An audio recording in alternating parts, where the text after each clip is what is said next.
my family welcomed a new member. My brother Aaron was born with Down syndrome. I knew at a young age that Aaron was special. I grew up seeing challenges that he had to overcome and the joy that he brings to everyone. There have been times in my life when I felt like giving up on something, but Aaron has taught me that giving up is not an option. He is the reason I wanted to become a teacher. One of my main goals as a teacher is to inspire others, students that is, but oftentimes it's students who inspire teachers to do what they do. Tom and I were not blessed with children of our own, so when my students arrive on the first day, they become part of my family. Not just for a school year, but for a lifetime. While I have them, I do everything within my power to make them feel special and loved. It really means a lot when I have a past student come up to me and remember my name, but also reflect back on the experiences that they had in my classroom.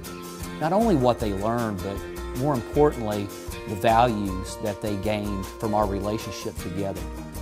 We plant seeds as teachers, and sometimes you see the results of your efforts maybe that year. At the end of the year, a student will come up and thank you for all the things you may have done for them in the classroom, maybe outside the classroom. But I think what's most rewarding are the long-term seeds that you plant. The students are what make me want to continue my career in education. I get to wake up every morning and go to my dream job. My dream job. Every day I come to school, I have the opportunity to impact not one, but many. I knew I wanted to impact kids like Aaron. As Aaron grew up, our family didn't focus on the things that he couldn't do, but rather on the things that he could. It became my desire to one day help students like Aaron realize their potential. I think back to my first year as an educator, to the very last day of school. I was giving my freshmen their final exam, and one of my trouble students, who finished last, brought her test up to me and a letter and handed it to me. As the year comes to a close, it is always bittersweet. While I'm ready to see them go on to bigger and better things, part of me is always a little hesitant and sad to let them go. Not only just with the relationship with my students and coworkers, but it's those families. I can recall several families in which I taught 3 or 4 members of their family, and we know each other on a first name basis. I hold those things very dear to my heart, and I would encourage anybody that's going to be a school teacher to think about the relationships that you have with your coworkers, with your parents that you see from time to time and make contact with, but most importantly, it's that relationship that you have with your students that's precious, and I would take nothing in the world for it. They are why we spend hours grading papers. They are why we pour blood, sweat, and tears into planning engaging lessons. They are why we lose sleep, worrying about their health, about their home life, about their grades. The students are the reason we kiss a pig, become a human Sunday, get taped to the wall, or take a pie in the face when they've accomplished a goal. This particular student was often in trouble and said that sometimes she felt like teachers singled her out because of her reputation. She said it's nice to have a teacher that even on your worst days will still like you and treat you with respect the following day.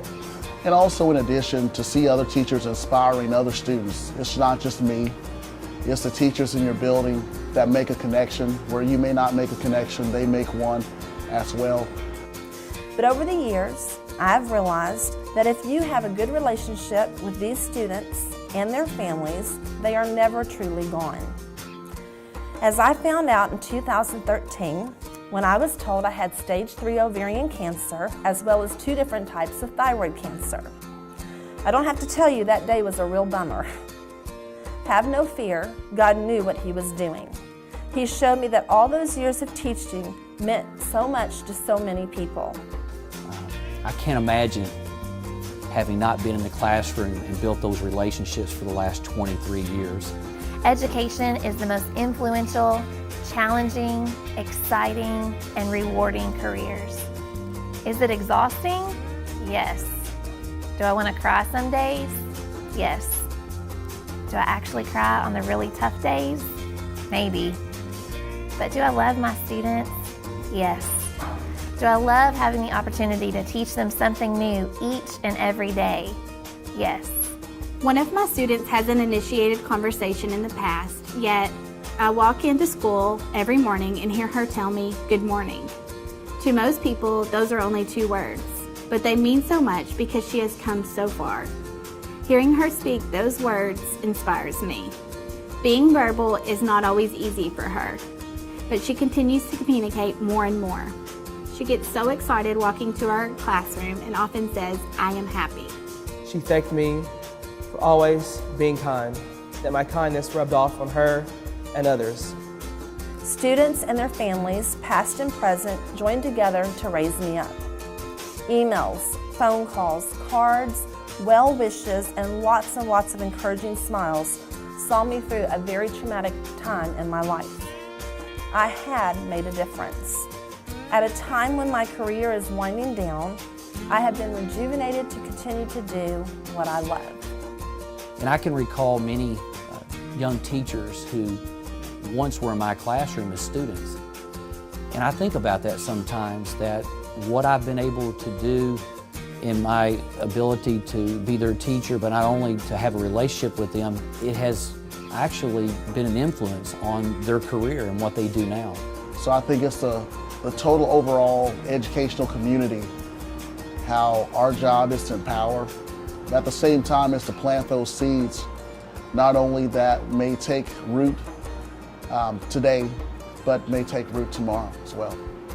You know, sometimes I look on Facebook and I see friends of mine who have these glamorous, fancy jobs, and I think to myself,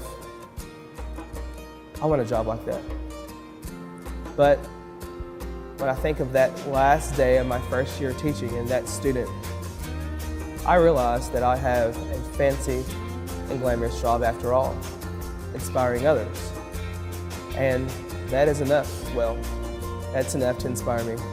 I'll leave you with one last thought. Think about the top 10 most influential people in your life that you've ever had in your life that have influenced you and helped make you who you are today. I guarantee you that every one of those on your top 10 list, you had a relationship, a special relationship with that person that's close to your heart. Think about it. Relationships do matter, and I believe it to be the most important thing in being a school teacher, relationships.